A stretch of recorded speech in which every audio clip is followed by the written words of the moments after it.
#AskDr. John అని type చేసి మీ questions అడగండి, తప్పకుండా రిప్లై చేస్తాను. Ranjith Prabha, sir I want to start 3 days water fasting and I'm using finasteride and minoxidil. Should I stop this medication or can I continue?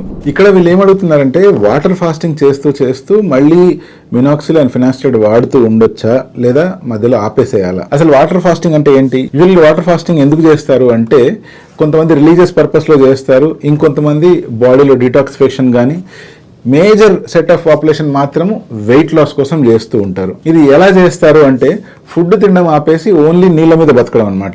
అలా ఒకరోజు లేదా కొన్నిసార్లు 3 రోజుల వరకు కూడా అలా ఫుడ్ తినకుండా ఓన్లీ వాటర్ ఫాస్టింగ్ చేస్తూ కూర్చుంటారు. ఇలా చేయడం వల్ల కొంచెం లాభం ఉన్నమాట కరెక్టే, బట్ హెయిర్ విషయానికి వస్తే చాలా నష్టం జరిగే అవకాశం ఉంది. ఎందుకంటే ప్రత్యేకించి హెయిర్ ఫాల్ కంట్రోల్ చేసుకోవాలనుకొని హెయిర్ గ్రోత్ని ఇంప్రూవ్ చేసుకోవాలని ఎప్పుడైతే అనుకుంటూ ఉంటామో, లేదా బట్టతల ప్రాసెస్ ఏదైతే స్టార్ట్ అయిపోయి ఉంటుందో దాన్ని స్టాప్ చేయాలని ఎప్పుడైతే అనుకుంటామో, అటువంటి సిచ్యువేషన్లో కనుక మీరు వాటర్ ఫాస్టింగ్ కావచ్చు, లేకపోతే క్యాలరీ డెఫిసిట్ డైట్ కావచ్చు, లేకపోతే ప్రత్యేకించి వెయిట్ లాస్ కోసం ఏవైనా కీటో డైట్స్ కానీ ఇలా ఫాలో అవుతున్నప్పుడు మాత్రము డెఫినెట్గా అది మీ హెయిర్ గ్రోత్ మీద చాలా ఇంపాక్ట్ చూపిస్తుంది.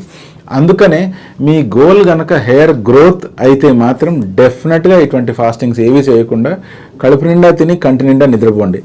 అలా కాదు మేము తప్పకుండా ఇది చేయాల్సిందే అంటే అటువంటి టైంలో మీరు వాడుతున్న మెడికేషన్ ప్రాపర్గా మెటబలైజ్ అవుతుందా కాదా అని చెప్పడం కొంచెం కష్టం. కాబట్టి మెడికేషన్స్ మీరు ఆపేస్తేనే మంచిది. అండ్ ఇంకొక ఇంపార్టెంట్ విషయం ఏంటి అంటే మీరు ఇలా వాటర్ ఫాస్టింగ్ స్టార్ట్ చేస్తున్నా అంటే ఒక్కసారి మీ దగ్గరలో ఉన్న డాక్టర్ దగ్గరికి వెళ్ళి మీ బాడీని ఒకసారి చెక్ చేయించుకొని మీరు వాటర్ ఫాస్టింగ్ చేయడానికి ఫిట్గా ఉన్నారా లేదా అనేది తెలుసుకొని దాని తర్వాతే దీన్ని మొదలు పెడితే మంచిది.